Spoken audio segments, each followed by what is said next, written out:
Masih bersama saya Budiman Tanurjo di Satu Meja The Forum. Saya akan minta Valdo ya. 17 Januari akan dimulai perdebatan soal isu hukum, soal korupsi, soal hak asasi manusia. Nah, tren sekarang ini kan yang menarik kan saling lapor nih. Ada fitnah lapor polisi, ada apapun lapor polisi. Nah, yang ditawarkan oleh kubu Prabowo Sandi soal hukum ini mau jadi apa sebetulnya? Ya, jadi tema debat pertama itu menurut kami masuk dalam spektrum adil ya, bahwa tentang hukum, terorisme, HAM dan sebagainya. Adil ya? Ya itu kan merupakan nama koalisi kita. Jadi itu obrolan kita sambil warung kopi ya Mas Riza, dengan sparring partner kita para expert-expert untuk membahas hal-hal kayak gini. Pertama misal kita ngomong masalah korupsi, salah satu yang dibahas. Tadi ada stagnasi dari indeks dari CPI. Dan rekomendasi dari TI itu adalah harus gencar lagi pemerintah untuk meningkatkan pemberantasan korupsi. Kalau dibaca reportnya secara full. Yang kedua, kita ngomong masalah terorisme. Ya jangan dipertanyakan lah bagaimana Pak Prabowo mempertahankan Republik ini. Ke Timor kemana dikirim sejak dia zaman militer. Kalau Bang Budiman bilang kepemimpinan dari orang biasa, bagi kami kepemimpinan juga adalah sesuatu yang harus dipersiapkan dengan baik. Orang-orang yang memang dari awal telah mengabdi pada Republik, tentu berikan dia juga kesempatan. Yang ketiga, kita bicara masalah HAM. Isu HAM inilah isu yang selalu digoreng-goreng. Saya ingat banget, di 2014, 20 Agustus, Bang Andi Wijayanto bilang HAM bukan prioritas kami.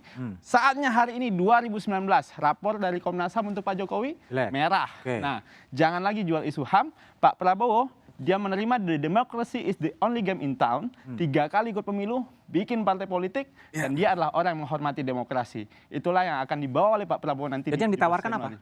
Dia ditawarkan adalah bagaimana bangsa ini memiliki bagaimana hukum yang kuat, demokrasi tidak lagi membuat korupsi jadi kanker stadium 4, dan juga HAM juga ditegakkan dengan sebagaimana mestinya. Kiai Maman, bentar, Kiai Maman dulu. Iya, kita sudah jelas bahwa komitmen Jokowi menjadikan hukum sebagai instrumen untuk menegakkan keadilan itu sangat terlihat.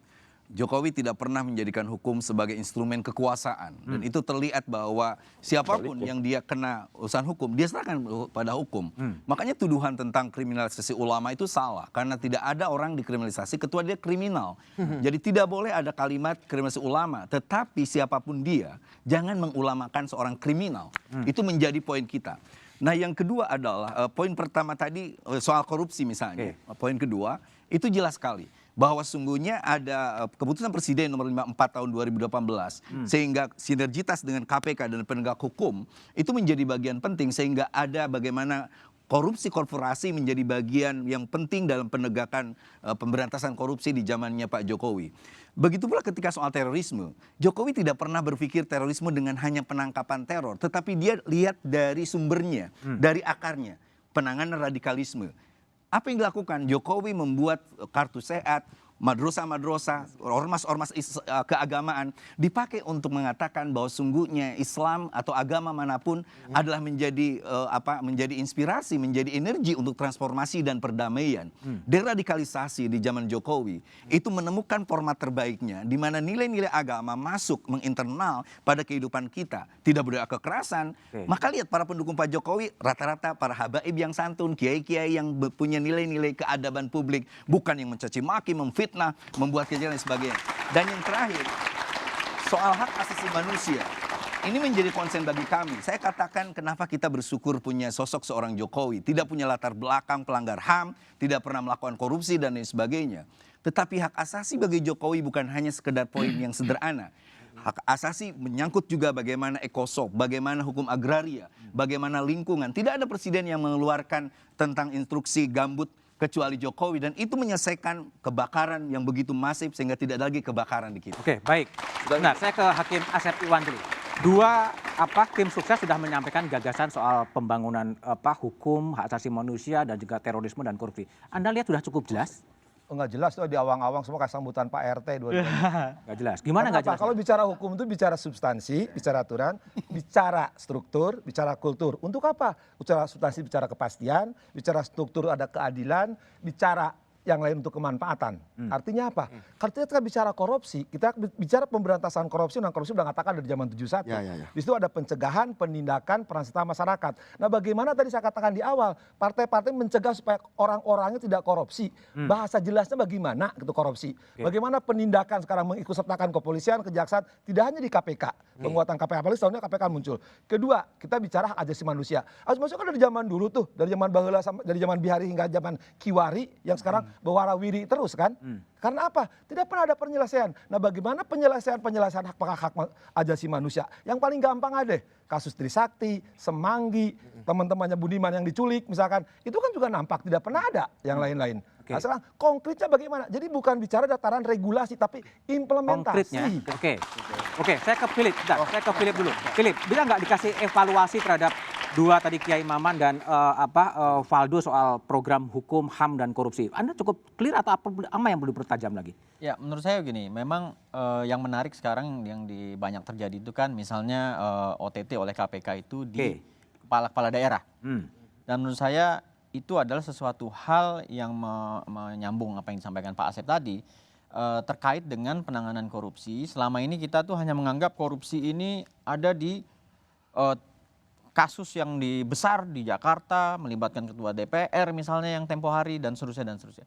Padahal kita ini dalam dunia demokrasi governance itu ada di semua lini dan lebih banyak di daerah sebetulnya gitu. Sehingga menurut saya apa yang terjadi sekarang banyak penangkapan OTT dan lain-lain. Kadang-kadang frame-nya itu menurut saya agak aneh bahwa sejak 4 tahun terakhir Indonesia makin kelihatan banyak korupsinya. Padahal sebetulnya kalau kacamatanya dibalik, 4 tahun terakhir terjadi penangkapan terhadap pelaku korupsi. Gitu. Yang menurut saya kalau kita balik lensanya itu pandangannya sebetulnya lebih positif gitu. Nah, kemudian menanggapi kalau kita lihat nanti agenda debat Capres tanggal 17 Januari 2019, menurut saya itu persoalannya ini dari kacamata bukan politisi, bukan namanya warga biasa. Itu sebenarnya topik mengenai antara kebebasan dengan keamanan. Kebebasan individu terkait penegakan hukum, apakah akan dikriminalisasi dan seterusnya, bukan cuma ulama misalnya gitu ya. Tetapi juga kalau terorisme itu tentang keamanan negara. Nah, kalau saya sih ingin melihat nanti Capres itu punya pandangan yang jelas. Apa yang mau didahulukan? Keamanan negara atau kebebasan individu? Ini soal yang menurut saya akan menarik karena kalau kelihatannya dari sisi Pak Prabowo karena latar belakang yang tadi disampaikan oleh Valdo dan seterusnya, mungkin akan lebih banyak menekankan frame-nya adalah tentang keamanan negara. Sementara mungkin Pak Jokowi karena dia dari from zero to hero, mungkin dia akan lebih melihat mengedepankan perspektif tentang individu yang lebih bebas. Dan ini terkait dengan undang-undang menurut saya. Selama ini bukan cuma 4 tahun terakhir dan dari dulu, kadang-kadang kita membuat hukum itu, saya bukan ahli hukum sih Pak. Dia yang ahli. Lebih banyak semangatnya itu membatasi, bukan memfasilitasi. Sehingga menurut saya ke depan, karena ini teman-teman generasi milenial misalnya di bidang IT dan seterusnya, hukum kita itu terkait itu lebih banyak membatasi tentang cyber security, pornografi. Jadi yang ketakutannya duluan yang dibuat hukumnya, bukan bagaimana fasilitasi yang berkembang. Baik Budiman, tadi dari Philip kan sebenarnya national security dan civil liberties. Bagaimana mau mencoba mengkompromikan atau posisi dari Pak Jokowi? Saya tidak mau sedikotomis Philip ya, karena kebebasan dalam masyarakat Republik Demokratis yang liberal sekalipun, kebebasan individu itu dibatasi oleh kebebasan individu yang lain. Ya kan? Bahkan di negara-negara yang sangat liberal sekalipun, hate speech, terutama berkaitan dengan rasisme, segala macam, itu adalah sesuatu yang haram. Kan nggak boleh sembarangan kamu ngomong katakan, even di Amerika, hey kamu negro gitu, kata negro aja itu tidak dilarang. Membatasi seseorang itu tidak menggunakan kata negro, karena itu sebuah hinaan begitu. Nah, saya kira kita juga kebebasan seperti ini tidaklah sampai mengganggu satu kebebasan lain. Kedua, mengganggu kehormatan dalam pengertian fitnah. Fitnah itu bagi kami bukanlah bagian dari kebebasan. Saya pernah berdebat dengan saudara Fahri Hamzah tentang fitnah. Bahkan Islam juga melarangnya. Saya pikir kan tidak harus menunggu republik ini berasas agama tertentu ya untuk kemudian menjadikan fitnah sesuatu yang harus dilarang juga. Jadi fitnah itu bukan kebebasan yang harus dilindungi. Ya menurut saya kira batas-batas itulah yang kemudian menjadi pelik. Dan kami kebetulan kalau Valdo bilang Pak Prabowo dilatih dari kecil, dari muda, pemimpin militer, komando. Pak Jokowi juga terlatih memimpin organisasi sipil sejak di kota. Oke, tapi gini, Ya, tapi ya, artinya udah biasa kritik berorganisasi. dari Valdo Ya, kan mengutip pada Komnas HAM tadi kan rapot merah soal hak asasi manusia di Oke, Pak Jokowi kan rapotnya merah. Saya jawab. Nah, gimana jawabannya? Pertama, kita ingat bahwa pada awal-awal tahun beliau berkuasa, ada beberapa kasus pelanggaran HAM kejahatan kemanusiaan di masa lalu. Oke, Ada yang besar banget, Ya. ada yang menengah, ada yang kecil. oke, Jadi 32 tahun tuh banyak. PR-nya banyak banget. Itu nggak bisa dipilah-pilah langsung ke biah uyah satu penyelesaian. Oke, Beliau mulai dari bubur yang paling panas, 65. Apa yang beliau lakukan? Simposium. Menghadirkan kelompok pelaku dan melahirkan kelompok korban. Bersama-sama. Difasilitasi oleh Gubernur Lemhanas, Bapak Agus Wijoyo, kemudian Wantim Pres, Bapak Sidarto, mewakili institusi, bukan mewakili, tapi berlatar belakang Angkatan Darat, berlatar belakang kepolisian pada waktu Pak Luhut masih menjadi Menko Polhukam. Itu adalah sebuah tindakan yang berani. Tindakan yang harus kita apresiasi. Apa yang terjadi? Disitulah fitnah itu makin bergulir pada Pak Joko Widodo sebagai keluarga PKI segala macam. Padahal sebenarnya yang beliau lakukan adalah, oke, sebelum kita memutuskan mau diselesaikan dengan hukum atau rekonsiliasi, bertemu dulu. Luka lama 32 tahun kita sembuhkan dengan cara apa? Ayo kita bisa jadi rapotnya apa? Merah, rapotnya mengatakan, ternyata perlawanan luar biasa. Perlawanan luar biasa pada Pak Joko Oke. Widodo. Sehingga kemudian saya pernah diskusi dengan beliau, Pak Jokowi, kalau ingin menyelesaikan pelanggaran HAM, mulai dari yang kecil-kecil dulu. Kita berlatih dulu untuk menyelesaikan luka-luka yang kecil dulu. Baru setelah itu sebuah luka besar. Saya pernah ngomong bicara sama beliau. Mudah-mudahan ini akan menjadi dilakukan oleh Pak Joko Widodo. Pada periode Bukan kedua dari ya? luka kecil, menengah, dan akhirnya besar. Saya Oke, kira. Reza, silakan. Jadi tadi kan soal 3 hal ya. Ya. Hukum, korupsi, demokrasi ya. Saya mulai dari hukum umpamanya ya.